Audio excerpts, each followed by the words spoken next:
Ça fait sauter. D'abord, quand on parle d'Afrique du Sud, je vous ai déjà dit que ce n'est pas un pays africain. Il faut faire attention.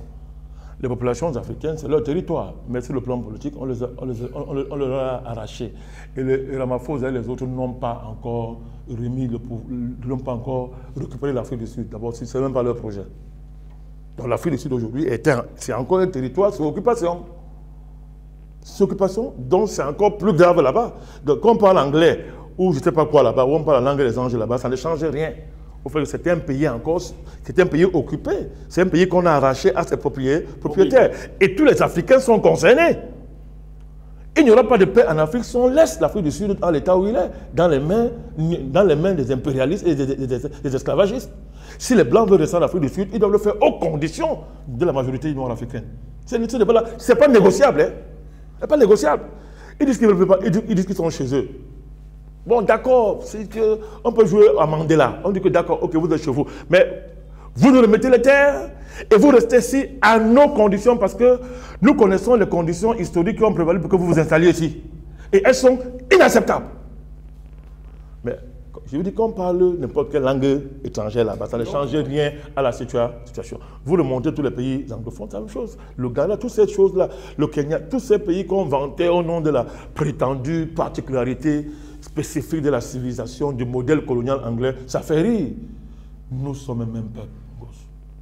Les divisions superficielles d'anglophones, de francophones, lusitophones, toutes ces histoires, c'est lusiphone. Lusophone. Oui. Moi, j'ai de la peine à prononcer les choses comme ça. Ça dit lusophone, tout ce que vous imaginez là, sont purement superficiels. Les Africains vont dépasser ça. Oui. Ils n'auront pas le choix. Les Africains vont dépasser ça. Qu'on accepte d'être enrichi par une langue étrangère. Nous ne sommes pas des xénophobes, hein. Il ne faut pas entrer dans ça. Mais je choisis volontairement, c'est une chose.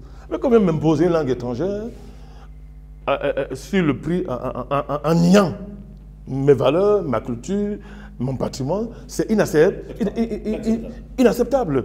Donc, ce sont nos langues. Le peuple africain est indivisible. Hein. Son unité culturelle a été démontrée.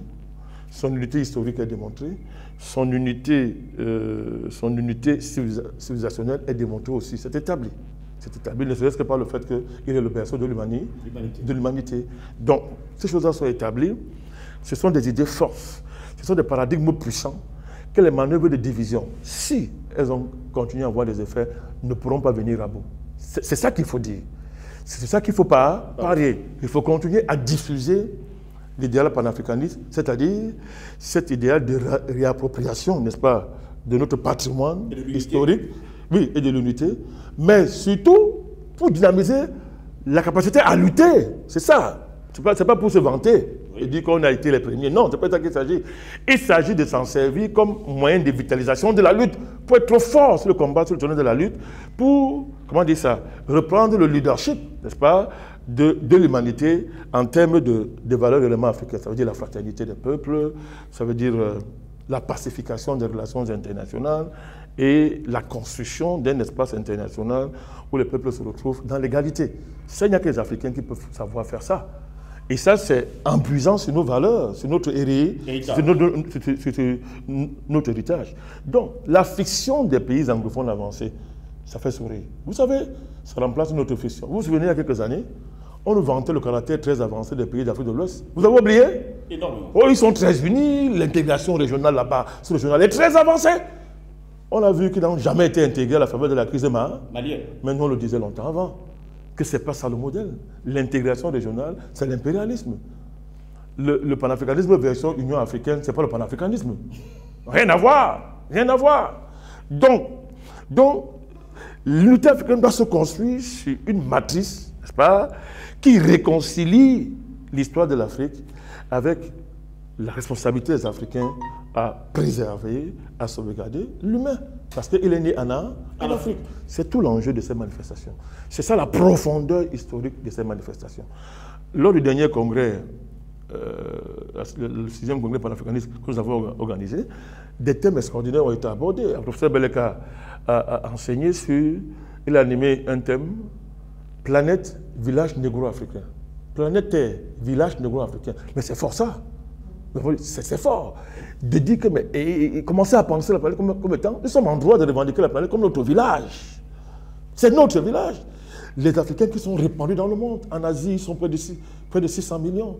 Je crois. On ne le sait même pas. Je suivais son émission sur les Salomoniens, en Mélanésie et ailleurs.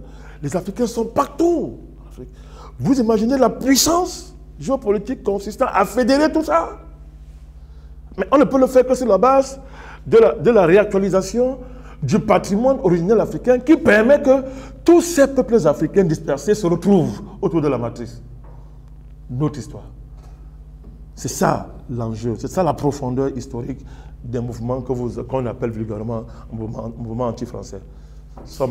L'anti-francité, c'est trop petit. C'est trop petit pour le panafricanisme. Vraiment trop petit, on vous comprend parfaitement.